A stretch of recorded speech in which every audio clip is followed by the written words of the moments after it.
name is Ricky Clack. I'm 43 from Austin, Texas. I work at a treatment center as a care coordinator.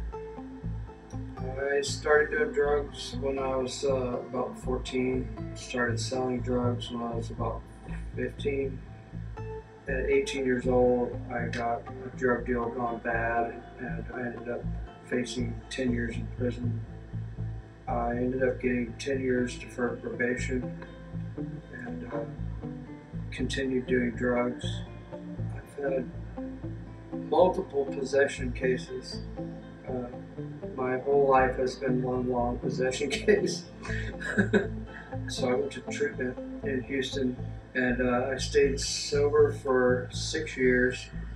I ended up relapsing, and I stayed using for about 5 years, and I've been sober for 9 years.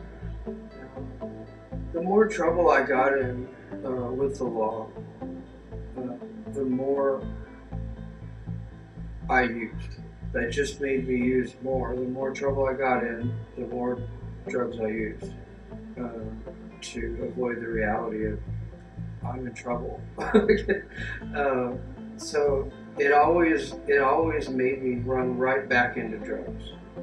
Any consequences related to jail or prison always led me back to drugs.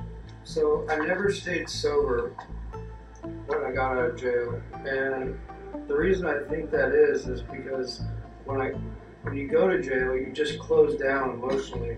So when you get out in the same emotional state as when you went in. You don't grow at all. Nothing changes. Jail doesn't change anything as far as addiction goes. So whenever I got out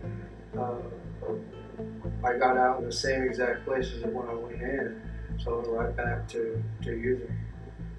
Jail just teaches people that they're bad. And bad people do continue to do bad things because that's what they believe. I believe I was a bad person. I didn't know that I had a problem. I didn't know that I was sick and could get well.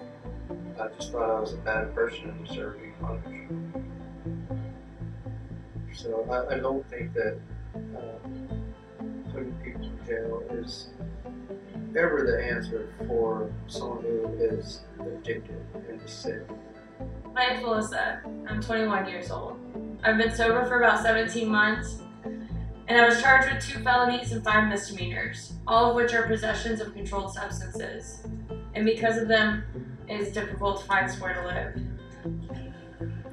My name is Dylan. I'm 25 years old.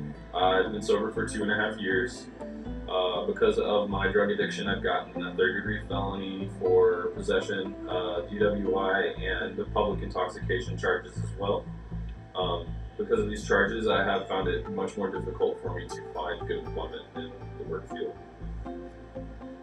I think there needs to be screening for people who are potentially addicts, alcoholics, and there needs to be treatment options for those people instead of just throwing them in jail. Because I overdosed so many times, because I've known so many people that have died from drug overdoses, I think it's important to get overdose reversal medication like naloxone into the hands of people that can be there to help.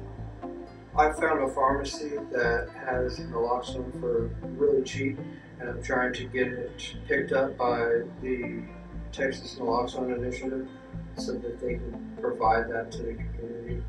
I work in a treatment center, and that gives me the ability to help people that were just like me, coming in, whether they're in trouble with the law or just